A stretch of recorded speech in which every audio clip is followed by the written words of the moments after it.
إن الحمد لله نحمده ونستعينه ونستغفره ونؤمن به ونتوكل عليه ونعوذ بالله العلي العظيم من شرور أنفسنا ومن سيئات أعمالنا من يهده الله فلا مضل له ومن يضلله فلا هادي له ونشهد أن لا إله إلا الله وحده لا شريك له ونشهد أن سيدنا محمدا عبده ورسوله أما بعد فقد قال الله سبحانه وتعالى في الكتاب المجيد بعد أعوذ بالله من الشيطان الرجيم بسم الله الرحمن الرحيم ومن أحسن قولا ممن دعا إلى الله وعمل صالحا وقال إنني من المسلمين ولا تستوي الحسنة ولا السيئة ادفع بالتي هي أحسن فإذا الذي بينك وبينه عداوة كأنه ولي حميم صدق الله العظيم.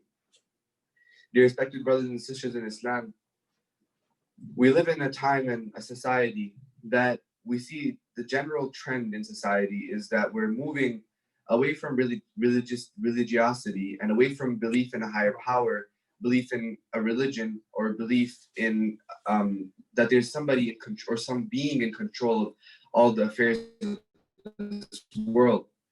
See, the atheism is on the rise, which didn't exist 100 years ago, and such a time should be frightening and should make us ponder and think that what is our role in such a time? Do we sit back and wait as the religion of Allah subhanahu wa ta'ala slowly is fading away and Allah subhanahu wa ta'ala's power is being forgotten? Do we sit back and just wait for that to happen? Or do we stand up and play a role in rejuvenating this spirit of believing in a higher power? So today, inshallah, I want to talk about da'wah and why it is the single most important mission for every single human being to carry out, every single Muslim to carry out. Allah subhanahu wa ta'ala says in the Quran, وَمَنْ أَحْسَنُ قَوْلًا مِمَّنْ دَعَا إِلَى اللَّهِ وَعَمِلَ صَالِحًا. Allah subhanahu wa ta'ala says that what kind of speech could possibly be better than the speech of giving da'wah, the speech of calling people to the path of Allah subhanahu wa ta'ala. And we notice here that Allah subhanahu wa ta'ala says, مِمَّنْ دَعَا إِلَى اللَّهِ وَعَمِلَ صَالِحًا. We notice that the first Allah subhanahu wa ta'ala mentions two things. He mentions calling people to Islam and he mentions performing good actions.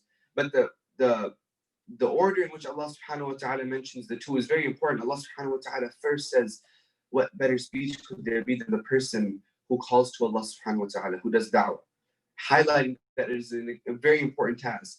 We look back at the history of mankind and we notice that the Prophets alayhi salatu wasalam, all of them that came onto this earth, all of them had the exact same purpose, and that was to call people to Islam.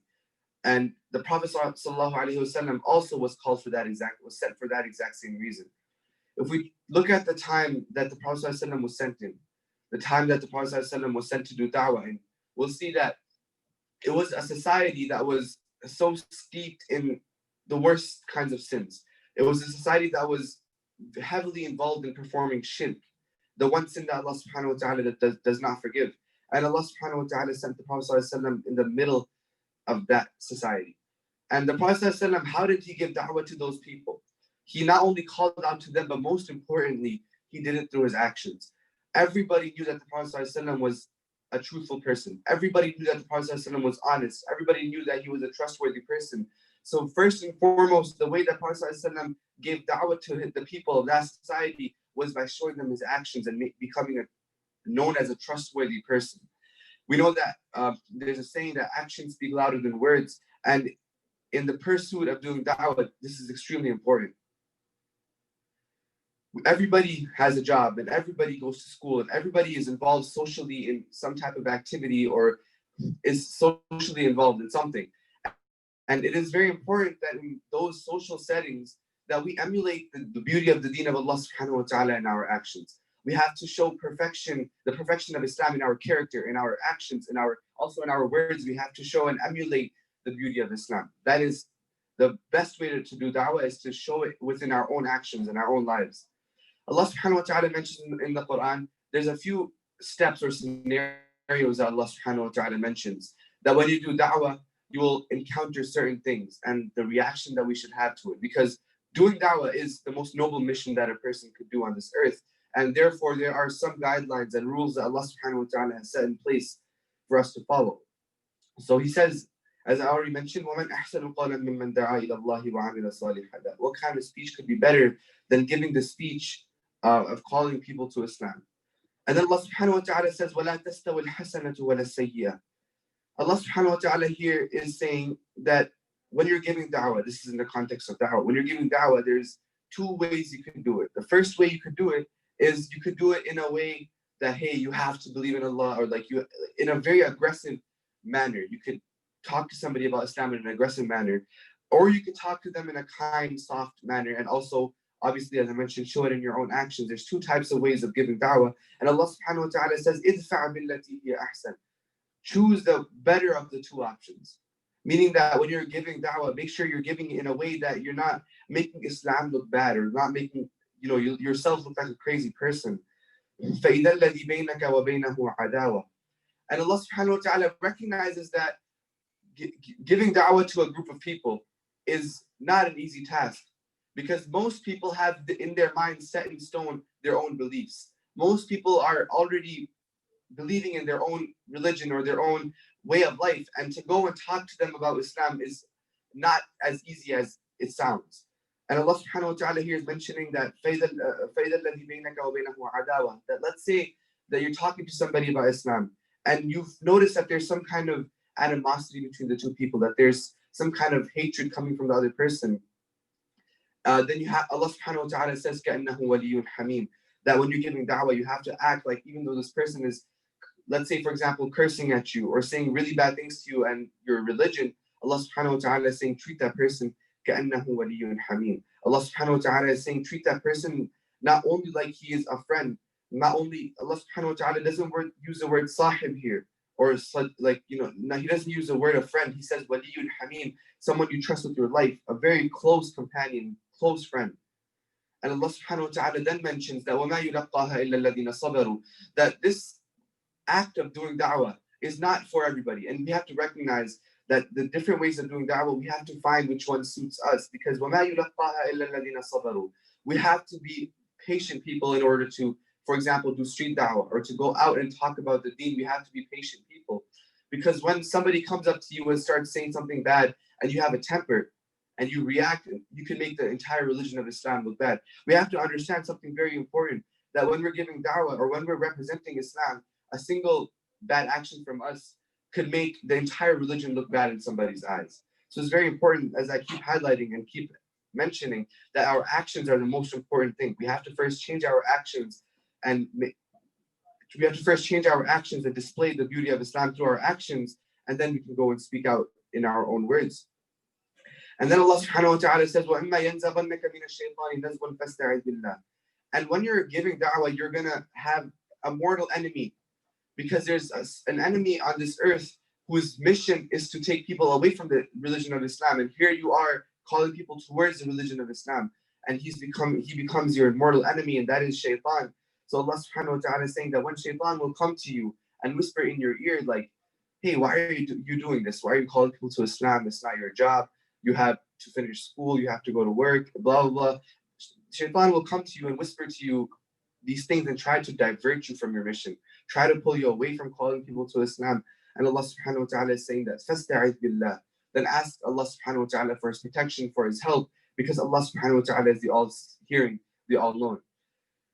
So the bottom line here is that, inshallah, we have to be more involved in da'wah. We have to make sure that first we begin with people around us, people at our work, people at our school, our neighbors. We begin with these people. We have to make sure that they know about the religion of Islam, because on the Day of Judgment, when Allah subhanahu wa ta'ala asks us, what did you do for the sake of my deen? How did you call people to my deen for my sake?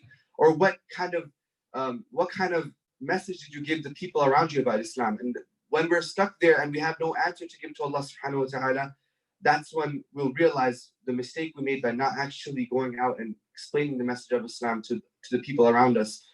And also, I want to quickly mention that today we notice the situation of our society. We notice the current events that are going on in this country especially, and we notice that something very important that we have to show to the people around us is the different beliefs that we have as well. The belief that we're completely anti-racism is very important that we emulate, especially at this time. We know that unfortunately, a lot of African American people are being discriminated against, being killed, whatnot. it's very important that as Muslims, first and foremost, we show solidarity with the movement of Black Lives Matter, or show solidarity with the movement that we are against racism and that we're with the people that are being discriminated against. It's very important because Islam teaches a bunch of essential things that we have to show when we're doing da'wah. And those things are that we are against racism, number one. We are against discrimination. We are against all these things because Allah subhanahu wa ta'ala says in the Quran that the reason يا أيها الناس إنا خلقناكم من ذكر وأنثى وجعلناكم شعوبا وقبائل لتعارفوا. Allah subhanahu wa ta'ala highlights the purpose of creating us in differences within us. And he says that the reason that Allah subhanahu wa ta'ala created those differences is to show, number one, the beauty of his own creation, so that we can be in awe of his creation and that we can turn to Allah subhanahu wa ta'ala and pray when we look at the beauty of the differences that he created.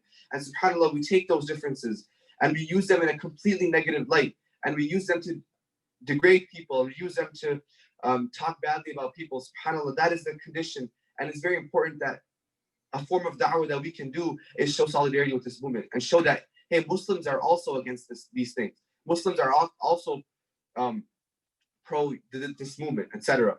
So I just wanted to bring that in this time, that while we're also doing da'wah with our actions, our words, while we're also following the guidelines that Allah subhanahu wa ta'ala mentioned in the surah, it's important that we're also showing solidarity with this movement. It's all important that we're also from those people that are saying that, you know, we're against racism, whatnot. We ask that Allah subhanahu wa ta'ala make us from those people that properly emulate his deen. We ask that Allah subhanahu wa ta'ala make us from those people who people can look at our actions and be like, wow, that's beautiful. That is the beauty of Islam. We wish that we can towards Allah's steps of the Prophet alayhi salatu wassalam. Sins. أقول قولي هذا وأستغفر الله لي ولكم ولسائر المسلمين إنه الغفور الرحيم.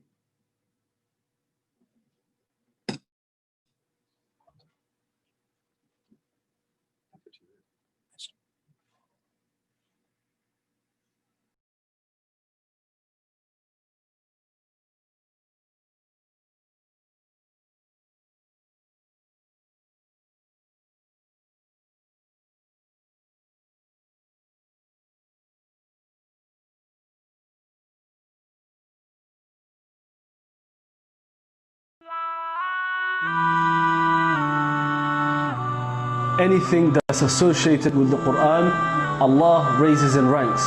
The angel Gabriel came with the Quran, so Allah made him the best of angels.